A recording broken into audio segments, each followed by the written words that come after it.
भोपाल शहर में एक बिजनेसमैन त्रिपाठी जी और उनका परिवार रहता था। उनके घर में उनकी पत्नी राधा, एक बेटा और एक बेटी थी। बेटे का नाम आदर्श और बेटी का नाम नेहा था। आदर्श त्रिपाठी जी का बड़ा बेटा और नेहा त्रिपाठी जी की छोटी बेटी थी। नेहा घर में बहुत लाडली थी। वह अपने पापा, माँ और भाई से बहुत स्नेह रखती थी। आदर्श और नेहा की उम्र में 4 साल का अंतर था। घर में सारा काम नेहा के हिसाब से ही होता था। कौन सी चीज कहाँ होनी चाहिए, कैसी होनी चाहिए, सब कुछ। अगर वो लोग घर से बाहर किसी पार्टी में भी जा रहे हैं तो माँ क्या पहनेगी, पिताजी कैसे जाएंगे, सब कुछ नेहा ही तय किया करती थी।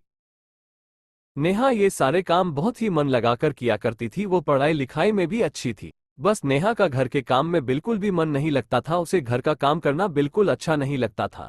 पर कोई मुश्किल भी नहीं थी। त्रिपाठी जी इतने बड़े व्यापारी थे, उनके घर में नौकर चाकर तो लगे थे, तो नेहा को काम करने की कोई जरूरत भी नहीं थी। पर त्रिपाठी जी की पत्नी राधा हमेशा कहती थी कि नेहा को घर के छोटे मोटे काम आने चाहिए। कल ब्याह कर ससुराल जाएगी तो क्या करेगी।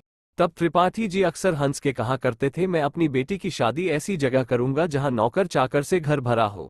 अगर मेरी बेटी की आदत नहीं है काम करने की तो वह नहीं करेगी। धीरे धीरे समय बीतता गया। नेहा की उम्र अब शादी योग्य हो गई थी। राधा जी ने त्रिपाठी जी से कहा, सुनिए जी, अब नेहा के लिए कोई अच्छा सा लड़का ढूंढते हैं और उसका ब्याह कर देते हैं। इस पर त्रिपाठी जी ने कहा कि आदर्श तो बड़ा है, तो पहले तो उसका विवाह होना चाहिए। पर राधा जी ने कहा, नहीं, आदर्श के विवाह के बाद बहू आएगी, ना जाने उसका स्वभाव कैसा होगा। मैं नेहा की शादी बहुत धूमधाम से करना चाहती हूँ, तो पहले नेहा की ही शादी करते हैं। राधा जी के सामने त्रिपाठी जी की कहा चलने वाली थी और त्रिपाठी जी ने नेहा के लिए लड़का ढूंढना शुरू कर दिया। तभी त्रिपाठी जी को उनके एक कर्मचारी ने मिश्रा जी के बेटे सौरभ के बारे में बताया। सौरभ पढ़ा लिखा लड़का था और व्यवसाय में अपने पिताजी की मदद करता था। सौरभ ने इंजीनियरिंग कर रखी थी। वो 2 भाई थे और पिताजी के साथ ही काम किया करते थे। शहर में मिश्रा परिवार का बहुत नाम चलता था। फिर क्या था, दोनों परिवार एक दूसरे से मिले। नेहा और सौरभ ने एक दूसरे को पसंद किया और विवाह तय हो गया। नेहा भी इस रिश्ते से बहुत खुश थी। उसे सौरभ का स्वभाव बहुत पसंद था। शादी के बाद जब नेहा ससुराल गई तो वह बहुत खुश थी। घर के लोगों का स्वभाव उसे बहुत पसंद था और उसे घर के काम भी ज्यादा नहीं करने पड़ते थे, क्योंकि घर में हर काम के लिए नौकर लगे हुए थे। धीरे धीरे समय बीत गया। सौरभ के बड़े भाई गौरव और उनकी पत्नी रेणुका ने बिजनेस में अपना हिस्सा मांगना शुरू कर दिया। मिश्रा जी पर तो मानो दुखों का पहाड़ गिर पड़ा। उनके राम लक्ष्मण जैसे बेटे अलग होने का सोच रहे हैं। ये बात उन्हें मन ही मन में खाए जा रही थी, पर यह तो सृष्टि का नियम ही है, ये सोचकर मिश्रा जी ने संतोष कर लिया।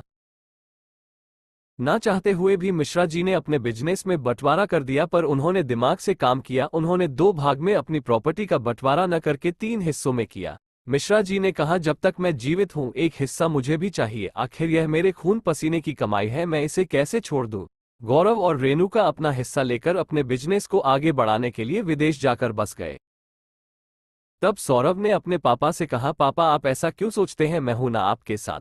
आप अलग क्यों रहेंगे, आप मेरे साथ रहेंगे, हम लोग साथ में रहेंगे। बंटवारे की बात भैया ने शुरू की है, मुझे अलगाव नहीं चाहिए, मैं अपने माँ बाप से दूर नहीं रहना चाहता। इस पर मिश्रा जी ने कहा, कल तक तो मेरा बेटा गौरव भी ऐसी ही बातें किया करता था, पर न जाने आज उसके सिर पर क्या भूत सवार हो गया है। उसे अपना बंटवारा चाहिए। कल किसने देखा है, हो सकता है कल तुम भी ऐसी बातें करने लगो। इससे अच्छा है बेटा हम बूढ़ा बूढ़ी अपनी 2 वक्त की रोटी अलग और सुकून से खाएं। और हम एक ही शहर में तो रह रहे हैं, जब हमें तुम्हारी जरूरत पड़ेगी और तुम्हें हमारी जरूरत पड़ेगी तो हम एक दूसरे से मिलते जुलते रहेंगे। मुस्कुराते हुए मिश्रा जी ने भारी मन से कहा। नेहा बचपन से ही छोटे परिवार में पली बड़ी थी, पर उसे जॉइंट फैमिली बहुत पसंद थी। वो अपने सास ससुर के साथ रहना चाहती थी, पर अब बड़ों के फैसले के आगे उसका क्या चलता। अब वो लोग अलग अलग घर में रहना शुरू कर दिए। नेहा को घर संभालने का इतना तजुर्बा भी नहीं था, उसने कभी घर के कोई काम किए ही नहीं थे। धीरे धीरे वक्त बीतता गया। नेहा ने एक बेटी को जन्म दिया। सौरभ इधर अपने बिजनेस में बहुत मेहनत कर रहा था, पर न जाने नियति को क्या मंजूर था, उसे एक एक कर अपने व्यवसाय में घाटा ही होता जा रहा था। वो इतनी लगन से दिन रात एक करके काम करता था, पर उसे बिजनेस में दिनों दिन घाटा होता ही जा रहा था। अब तो ऐसा वक्त आ गया था कि उन पर रहना और अपना खर्चा चलाना भी मुश्किल हो गया था। सौरभ ने निर्णय लिया कि वह अपने माता पिता के साथ उनके घर जाकर रहेगा, क्योंकि उसके पास घर के किराए देने तक के पैसे नहीं थे। सौरभ ने अपने माता पिता से बात की। मिश्रा जी ने बोला, कोई बात नहीं बेटा, तुम आ जाओ। सौरभ और नेहा दोनों जाकर अपने माता पिता के साथ रहने लगे। इधर सौरभ की मां रुक्मणी जी ने नेहा से कहा, ना जाने बेटा क्या हो रहा है, अब पहले जैसी कोई बात नहीं रही। तुम्हारे पिताजी को भी बिजनेस में बहुत घाटा हुआ है, जिसकी वजह से घर के सारे नौकर हटा दिए गए हैं। बेटा तुम्हें थोड़ा मैनेज करना पड़ेगा, घर के काम तुमको करने पड़ेंगे। नेहा को ऐसा लगा जैसे उसकी सासू मां ने जानबूझकर घर के सारे नौकरों को हटा दिया है। वो इस बात पर चिढ़ने लगी और उसे अब अपनी सास की कहीं हर बात गलत लगती थी। उसने सौरभ से भी इन बातों की शिकायत की, पर सौरभ ने कहा, जैसी हमारी स्थिति है वैसी स्थिति तो माँ पापा की भी हो सकती है, तुमको ये बात तो समझनी पड़ेगी। पर नेहा कुछ भी मानने को तैयार नहीं थी। उसने कहा, तुम कुछ भी करो, अपना काम कैसे भी सेटल करो, पर हमें अपने घर में रहना है। मैं बिना नौकरों के नहीं रह सकती। मैं यह नहीं कहती कि पूरे टाइम के लिए नौकर चाहिए, पर झाड़ू पोछा बर्तन के लिए कोई तो चाहिए होगा। इधर मिश्रा जी और रुक्मणी जी बहुत खुश थे, क्योंकि अब बेटे बहू और पोती घर में आ गए थे, जिससे उनका सारा दिन मन लगा रहता था। रुक्मणी जी ने नेहा से कहा, मैं समझती हूँ तुम्हें इतना काम करने की आदत नहीं है। मैं तुम्हारे काम में मदद करूंगी बेटा, पर मैं और कर भी क्या सकती हूँ। अभी स्थिति ऐसी है कि मैं चाहकर भी कुछ नहीं कर सकती। धीरे धीरे समय बीतता गया। एक दिन नेहा ने रुक्मणी जी से कहा, माँ गर्मी की छुट्टियां आ गई है, सोच रही हूँ कुछ दिन के लिए अपने मायके होकर आ जाऊं। बहुत दिन हो गए वहां गए हुए। रुक्मणी जी ने कहा, जैसा तुमको ठीक लगे बेटा वैसा कर लो। नेहा कुछ दिनों के लिए अपने मायके चली गई। उसने सोचा, मायके में जाकर कम से कम सुकून से कुछ दिन तो रहूंगी, घर का काम कर करके तो मेरी हालत ही खराब हो गई है। नेहा मायके जाती है, जाते ही उसकी मां नेहा को गले से लगा लेती है। बहुत अच्छा लगा बेटी जो तू कम से कम हमसे मिलने तो आई। हाँ माँ, हर बार मैं आती थी और आपकी यही शिकायत रहती थी कि 1-2 दिन में चली जाती है, पर इस बार तो मैं महीने 2 महीने रहकर जाऊंगी। माँ मेरा सामान मेरे कमरे में रखवा दो, ये कहकर नेहा भाभी से मिलने जाने लगी। तब माँ ने कहा, रुक नेहा, अब तेरे कमरे में आदर्श और उसकी पत्नी रहते हैं। पर क्यों माँ, नेहा ने चौंकते हुए पूछा।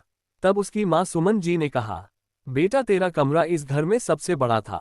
शादी के बाद आदर्श को अपने ऑफिस के काम करने में कुछ कठिनाइयां हो रही थी और तेरे भाभी के भी समान थे, और आदर्श का कमरा छोटा था, इसलिए उन दोनों ने ये निर्णय लिया कि हम इस कमरे में रहेंगे। आखिर वह कमरा खाली ही तो था। नेहा को ये बात सुनकर बहुत बुरा लगा। उसे लगा जैसे उसके मायके में से उसका अधिकार ही छिन गया हो। उसने बोला, पर माँ आपने ये बहुत गलत किया जो मेरा रूम भैया भाभी को दे दिया। सुमन जी ने कहा, बेटी कमरा खाली रहता इससे अच्छा कि वह दोनों उसका इस्तेमाल कर ले। पर तेरे भाई आदर्श ने जैसा तेरा सारा सामान था वैसा ही अपने कमरे में रखवा दिया है। तू तो कुछ ही दिनों के लिए आती है, पर उनको तो यहाँ हमेशा रहना है। 2-4 दिन की बात है बेटा, तू ही मैनेज कर ले। नेहा ने कुछ नहीं कहा, पर वो एकदम अंदर से चिढ़ के रह गई। अब नेहा को घर में पहले जैसे कोई बात नहीं लगती थी। उसे अपने ही घर पर पराया सा लगता था। उसने बोला, माँ शाम को मेरे पसंद लौकी के कोफ्ते बनवा देना। सुमन जी ने मुस्कुराते हुए कहा, ठीक है बेटा। जब शाम को नेहा खाना खाने बैठी तो उसने देखा टेबल पर छोले रखे हुए थे। उसने रेनू से पूछा, रेनू मैंने तो तुझे लौकी के कोफ्ते बनाने के लिए बोले थे, तूने छोले क्यों बनाए? तब रेनू ने कहा, दीदी भाभी ने बोला था। नेहा को और बुरा लगा। उसने अपने भाभी की ओर देखा। उसकी भाभी ने बड़े प्रेम से बोला, दीदी मैं कल आपके लिए लौकी के कोफ्ते बनवा दूंगी। मुझे पता नहीं था, आपके आने की खुशी में मैंने आज छोले भिगोए थे तो मैंने छोले बनवा दिए। मुझे नहीं पता था कि आपको लौकी के कोफ्ते खाने हैं। कोई बात नहीं, मैं आपके लिए कल लौकी के कोफ्ते बनवा दूंगी। ये सब छोटी छोटी और साधारण बातें थी, पर नेहा की मनोस्थिति ऐसी थी, उसे हर चीज बुरी ही लगती थी। जब तक वह अपने ससुराल में थी उसे वहां बुराइयां दिखती थी। अब वो यहाँ आ गई थी, उसे यहाँ कमियां दिखने लगी थी। तब नेहा को लगा, यहाँ पर मैंने लौकी के कोफ्ते बोले और मेरे लिए नहीं बना। वहां मैं अपनी माँ जी से बोलती थी, माँ खाने में क्या बनाऊं, तो वो बोलती थी, बेटा जो तुम्हें पसंद हो वो बना लो। हम बूढ़ा बूढ़ी का क्या, तुम लोग के खाने पीने के दिन है, जो तुम खाओगे वही थोड़ा बहुत हम भी खा लेंगे।